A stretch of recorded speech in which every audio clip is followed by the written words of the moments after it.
As soon as Link saw it in the distance, he halted opponent and hid her behind a rock wall. The Gerudo fortress was a grouping of grey stone dwellings built into the orange rock of a mesa hillside. These dwellings were situated closely together, perhaps maximizing the efficiency of space in the structure, which was constrained to the side of the butte. Link crept closer on foot, doing his best to use the cover of the rock formations in case there were lookouts. When he got close enough to hear activity in the settlement, he sidled on a rock wall and peeked behind the corner of it.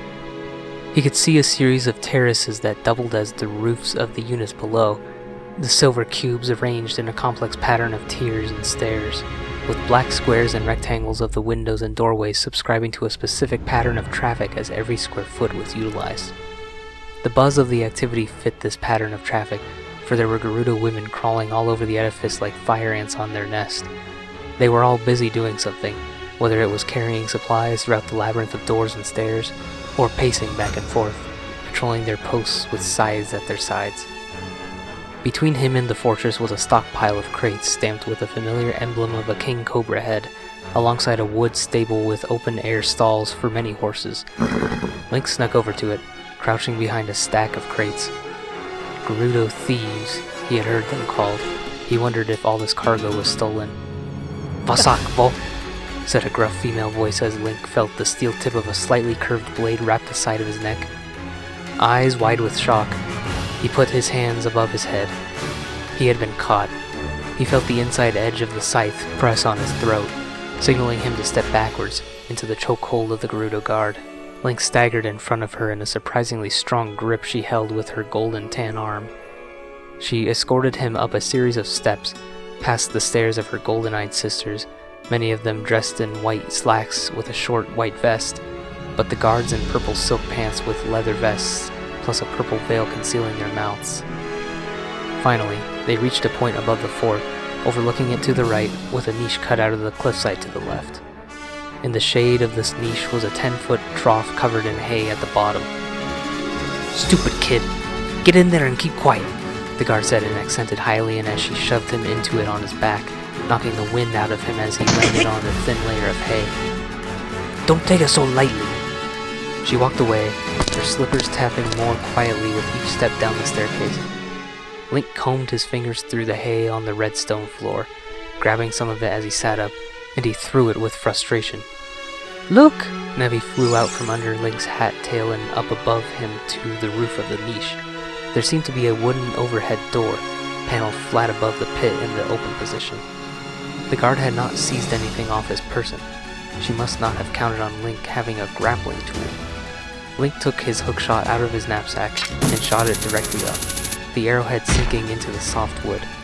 He clanked his way up, walking sideways on the red stone wall. He climbed up and out of the pit, releasing the hook and winding it back into the mechanism. He was fairly high above everyone, but he lay prone regardless as a precaution. He wondered where these reckless carpenters he had promised to save were being held. He decided it was too risky to maneuver about the busy terraces and staircases, with the idea of climbing down a chimney that towered up to the niche he was in. It wasn't the worst idea. The shaft was wide enough for his thin body, and the longer dimension was such that he could press his back to one wall, while supporting himself by pushing his feet against the other. Smoke billowed up past him as he shimmied his way down the ashy flue, trying his absolute best not to cough on the pollutants. The source of the smoke was a fire lit in the fireplace, heating a copper cauldron above it. Simmering in the cauldron was some sort of stew. Link's plan was to use the crossbar from which the cauldron hung to get down from his precarious position. "Vasak!" Link froze where he was. It was the same Gerudo word the Gerudo captor said to him. "Savak," said a different voice. It was just an exchange between two Gerudo, as Link heard footsteps walking away. But his intentions were further interrupted by an olive-skinned hand reaching into the fireplace, sticking a paddle into the stew to stir it. Link looked up the chimney. There was no turning back now. Fortunately, the owner of the hand removed the stirrer, and she walked away as well. Link carefully walked his feet down onto the crossbar, leaning on the surfaces of the walls for support. Perched like a bird, he crouched to grab hold of the bar and dropped his body, acrobatically swinging over the stew and out of the fireplace. He snapped his eyes around the room. The desert sun spilled through several small square windows high up on the wall, their light falling on an array of long tables that were parallel with one another, with benches to sit at. This must have been the mess hall.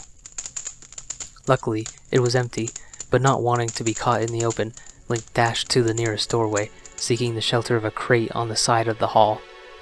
This hall was long and narrow, and led to a T-junction. At the end of it was another crate against the wall. Link's steps were quick, but light, darting over to that crate. With his back tight to the crate, he looked away from the wall. He could just see the end of the hallway, and at the end of it, he swore he saw iron bars. That must have been where the carpenters were being held prisoner. It was the only lead he had. He tried to peek over the crate to see whether the coast was clear. He abruptly dropped back down once he saw the curved blade of a guard's scythe, which came from the other hallway of the junction. Holding his breath and nervously gulping, he hoped she would not turn the corner, for he would be in plain view. He could see the tip of the scythe stop and stand vertically for a good few seconds. To Link, it felt like whole minutes, not knowing what she would do next. To his relief, the blade turned and began moving back down the hallway. The guard had turned back the way she came. Link was able to take that peek now, and with her heading completely the other way, he tiptoed down the corridor that led to the iron bars. The rush of adrenaline he got reminded him of a similar experience he had in the gardens of Hyrule Castle. These bars were reinforced with cross rods and bolts, and the doors were locked tight with big padlocks. Inside it, a lump in the corner stirred, startling Link. But it was just a large man in red shorts with a blue vest over his bare chest who popped up. It was one of the carpenters. "Oi!" he called to Link. "Young man, over here!" Link walked closer to him and the bars between them. "The name's Ichiro the Carpenter. My fellow carpenters and I are imprisoned here." In the torchlit brig, there were 3 other cells, each with another bulky man who came to the front of them, grasping at the bars. "What were you guys thinking?" Link whispered. "Oh," said one of them with green shorts. "I know ya." "Yeah," said one with periwinkle shorts. "You were the lad we stayed with ages ago." "Jiro," said the one in green shorts. "Saburo," said the one in periwinkle shorts. "Shiro," said the last one in magenta shorts. "If you can get us out of here, we'll repay the favor somehow." "But be careful," said Ichiro. "There are sure to be Gerudo guards somewhere around here." "Whoa, watch out!" Link twirled around to find a sneaky Gerudo fighter behind him, lightly crouching, her hands frozen in a mantis pose, wielding a pair of scimitars. She was poised for a duel. Link jumped back, avoiding a flurry of the dual blades. He unsheathed the Master Sword and grabbed his Hylian shield. He attempted an advance of his own, only for her to backflip out of the path of his blade. This went on for some time, the imprisoned carpenters looking on silently as she and Link danced around, lunging at each other's abdomens like a martial choreograph. Finally, the athletic Gerudo pirouetted at him, her arms following one another in a spin attack with her short swords. Link felt the swipe of the sharp blades on his chest, causing him to stumble back. The front of his green tunic was slashed where they cut through, exposing the ringmail underneath. He ramped up his offense, clashing steel on the curved surfaces of the scimitars as the Gerudo warrior shielded herself by crossing them in front of her. Finally, she front-flipped through the air to the other side of Link, but he was ready for her. The Gerudo's hands froze mid-attack once she felt the edge of the Master Sword on her bare, toned belly. She stared into Link's eyes through her heavy yellow eyeshadow, a shade that matched the amber brooches on her belt, chest piece, sword hilts, hair clip, and ponytail ring. A string of her red hair quivering in front of her painted mouth with every exhalation, she relaxed her muscular arms and backflipped away from Link, sprinting out of the brig. During her flip, something shiny dropped from her belt. It was a key, the key to the cells. Link picked it up and unlocked them, one by one. "Boy, that's just swell," said Ichiro as he was released. "You're a fine lad," said Jiro. "Thanks, boy, you were fantastic," said Saburo. "Don't you forget about me," said Shiro. "We were really interested in joining their all-female group, but they locked us up like this just 'cause we're men," Ichiro explained. "But these women are so scary. I'd rather work as a carpenter than join them," Jiro proclaimed. "Have you seen our boss, boy? He's probably worried sick about us," Saburo asked. "I did," Link continued to whisper, "and he is. But how are we going to sneak you out of here?" "There is no need," The 5 men in the room jumped as another Gerudo snuck up on them. "You 4 are free to go." Her Hylian was fluent and she spoke with no accent. The 4 carpenters wasted no time in running out of there, shoving each other as if it were a foot race, leaving Link to face the woman in front of him. Her red hair was short, her eyeshadow was golden like her eyes, and her lipstick was white like her cotton vest and slacks. "I used to think all Vo were useless, except for the great Ganondorf," she said. It was clear to him that Vo was the Gerudo word for man, and Link's skin crawled at the sole Gerudo male being hailed. "But now that I have seen you, I do not think so anymore." Link didn't know what to say. If she was a Ganondorf follower, then she was Link's enemy, alongside the rest of the tribe, Link assumed. "I know what you think," she said, reading his expression. "He stole your king's throne like the thief he is. Well, let me ask you this. Why is it you think we thieve in your land in the first place? Look around outside and tell me why." Link stared at her, still speechless. He did see no vegetation whatsoever coming through Gerudo Valley. There were no plots of crops like in Kakariko Village. There was no ranch farming green fields like in the Hyrule Plain. These weren't Gorons eating rocks on the dry summit of Death Mountain. "The great Ganondorf just wanted to put an end to our thieving way of life. He wanted a piece of your luscious land to call our own. So he murdered the king of Hyrule," Link finally hissed, thinking of the father dear to Zelda. "Did he deserve to die? Did those who fell in the war he raged, yours and mine, deserve to die?" she snapped. Link immediately thought of his parents the Deku Tree Sprout told him about, his mother being gravely injured from the war, and who knows what happened to his father before that. Did he lose his life to the war as well? "War is never as simple as us versus them," Link quoted the great Impa. "The Hylian Vo is right," the Gerudo said, changing her tone. "The day your king died, those townspeople did not deserve to die with him." Link fathomed the remorse he heard out of a Gerudo for the first time. "When Ganondorf took power, something strange happened. The earth opened up in a great fissure in front of the castle. Everything began to feel different, like a sudden chill of the wind on a hot day. The luscious land he so coveted, it began to wither, decaying with each passing day. A fissure in the earth, that could not be a coincidence, and the land withering, this was something Link saw firsthand. That seemed not to be a coincidence either. All the while, he was not the same leader we once followed. He grew maniacal, hysterical, obsessed with an ancient legend of your people, about a boy carved in green." Link thought of the legend the old owl told him, of the demon king and Hylia's chosen hero. Was this hero garbed in green like he was? How did Ganondorf know about this?